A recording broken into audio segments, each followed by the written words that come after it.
December, sunny Spain, and I'm here for the BMW International press launch of the new 4-cylinder models, the M1000R, S1000RR. But first today I will go out on track and on street with the new M1000R. Check out that Streetfighther behind me. Let's go for riding.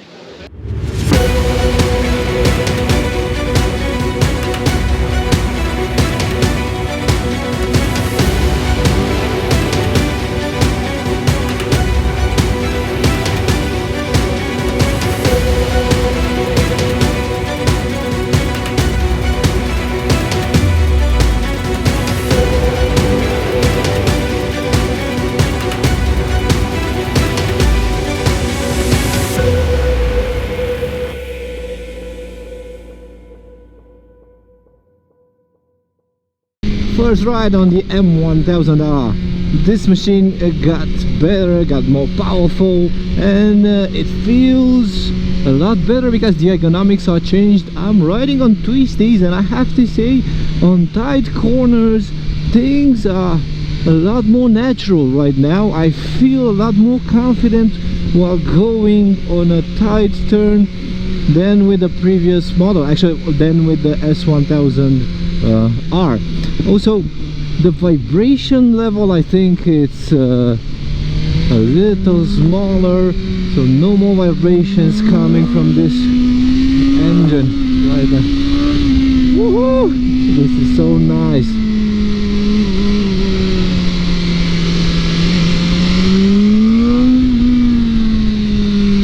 Man, I love it. You have to love this bike. It feels just like a walk in the park riding on this twisties. The power is predictable. You have a lot of HP on the tap, 205 to be more precise, that you can always squeeze in. With the new shift cam system, after 9,000 RPM the bike unleashes itself and you get juice until 13,000 RPM compared to the previous model, which only delivered until 11,000. So, short break. While we are here, let's talk with the expert on the side. Tell me, there are some important changes to the M1000R. Different bike compared to the S1000R.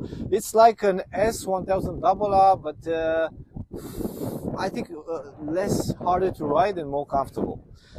Tell me about the electronics, because you've made some changes that makes it different, lot different from even the S1000R, the previous version. Yes, correct. So we try to get the best things out of both worlds. So that means we optimize dynamic damping control to the needs from road use up to racetrack use. So we have a lot of different settings. You have some pre-organized settings where you have a different throttle response, a different torque on site. So for every riding level and every street we have the right setting for you, also for the racetrack.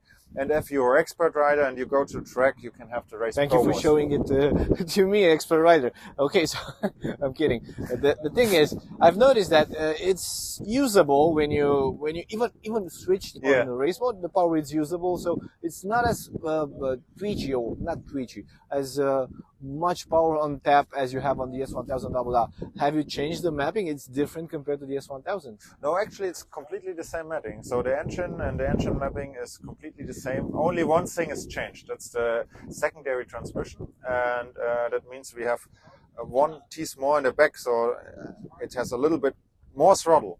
Actually. Okay, so it should be more powerful. It should feel more powerful. What about the winglets? Because you have winglets over here. They work. They put some pressure on the front wheel. Yeah, that's the goal. So it's not. I mean, it's obviously also a statement and aesthetic, but actually we brought them into the bike because they really help you starting off with around 100-120 kilometers per hour, and then it really the curve is going up really wide. So giving you an example, you have at 220 kilometers per hour 11.8 kilos of downforce. So That's to keep all this only from performance this tier down. over here. Yes, only from this tour over here we have 11.8 kilos, and at VMAX, so that means like at full speed, at 280, the bike can do around 280. It's or almost 17 to 18 kilos of downforce. So that's why we really need them, and of course it's aesthetic as well.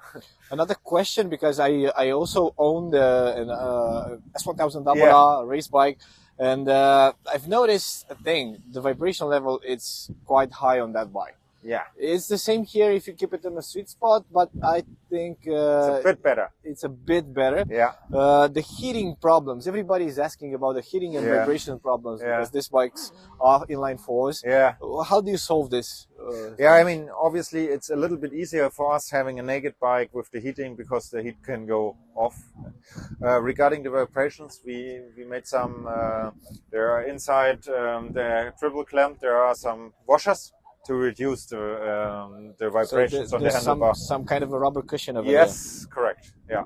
Okay, so this bike should also go touring. So what touring packages do you have to offer? You add up a windshield, you add up some luggage, but you can do that. All of our bikes don't have the passenger seat. Yeah, so you can get as also from factory, you can get a small windshield if you like to. You get the passenger seat. But you also always get this one as covering, so if you're riding alone again, you can still cover it and have a nice look. So just to keep it as a Streetfighther-ish thing, Yes. yeah. Yeah, you can change it around. I've heard that you also have a USB plug underneath the saddle. Yes, we have. Yeah. So this is a kind of a touring feature of together course, with cruise control. And the heated grips was good in the morning. Very good in the morning. So overall, the bike, it's different. It's like an S1000 RR, but it's an M. It wears the logo and it does it very good. I have to say you did a very good job. I like it so far. And the thing that got me very impressed is the way it rides on track. Tell me about the suspension, because I see some changes over here. Yeah, so the suspension, as I already mentioned, it's a wide range, but what we do in the Race Pro modes. In the Race Pro modes, you actually have, we call it the electric screwdriver, because it's, if you go in the Race Pro modes, it's a normal suspension again. So you can adjust it click by click, but you do it in the menu, but it's the same as having a normal suspension. Oh, quite cool. So if you put the fairings, it will become an S1000 RR. If you keep it like this, it's your favorite roadster, hypernaked, that you can go for a ride with your friends on pistes like we did today. So thank you for the explanations. Yeah, of course. Thank you, Dominic. It was a pleasure.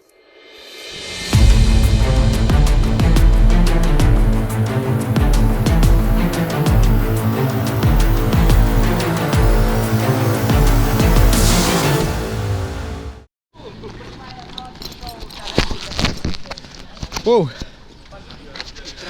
Secret Spain, Almeria. Quite nice to have this bike rolling like this. Can't wait to do it tomorrow with the S1000 RR. So far the M1000, it's a very nice machine, very good electronics, pushing like insane. So there will be hard to find the difference between the previous S1000 RR and the M, because this bike can do a lot on track. Whew. End of the day in southern Spain with the M1000R, and I have to put it like this: this bike, it's the S1000 RR that you wish to buy, only you can use it inside a city, and it's a perfect machine to use it in a city, besides some small matters. Let's talk about the power, let's talk about the whole thing, because it got me pretty impressed. It can wheelie, it can be a mean machine, it can be a hypernaked. So this is what I like about it. I went on track today, I went on twisties, I went on a bit of a bumpy road. So if you're into race bikes and your back is not cool with you anymore, you can quite actually buy M1000 RR, because you'll have the same amount of power and a very comfortable riding position. Lots of premium parts over here, machined levers, exhaust from Akrapovic, superb brakes from Nissan with the M logo. You get this nice trim over here. And I have to come back about the riding position. It's so neutral, it's a bit engaging, it kind of wants you to stand on the front. And overall, very nice suspension, because You can adjust it, you can put it in analog position on the race modes, you can use it on the road or dynamic mode, but I think the most important part is that the throttle it's to play with. It won't scare you and it will keep you interactive as long as you can hold on to the bike, because when you switch it to Race Pro, the 1, 2 or 3, you have like lots of power on tap over there. You will get the S1000RR that I was speaking about. If I were to complain about something, I think the mirror are just in a bad position, but I think it will cut off the looks of the bike. It will be a downsize. This is the only way to put it if you're wanting to make a roadster look as good as this one. If you go over 70 kilometers an hour, they will start a bit shivering, they will become a bit shivery and you cannot see the details behind you, but this is not that important. The vibration level is less than on the S1000RR. You will see that just in close reach of the 8000 marker, you will feel a small shivering coming to your handlebars, but not to your foot pegs. I think the guys at BMW said that it's connected with the shift cam system that allows the bike to rev up close to 14,000 RPM. The heating problem, from what I've spotted on the S1000RR, is not that big. This bike has the same architecture and the frame is just enclosed by, so some heat might come up in the summertime, but it's bearable, and overall I'm pretty happy with this. The price tag, which is very important because it kind of sets itself in a market which Ducati kind of comes up with the biggest numbers. Right now the BMW, it's following just behind with a huge amount of HP and nice looking winglets over here. Overall, I think the 21,500 euros that it costs here in Europe, it's quite a good price if you're thinking about buying the S1000RR or you need a roadster that you can use every day. Overall, pretty happy. It was a good test. Can't wait to go home and find the bike at the dealer, take it for a spin, maybe put it one against each other so we can find out which one is the best. So thank you guys, see you in the next episode.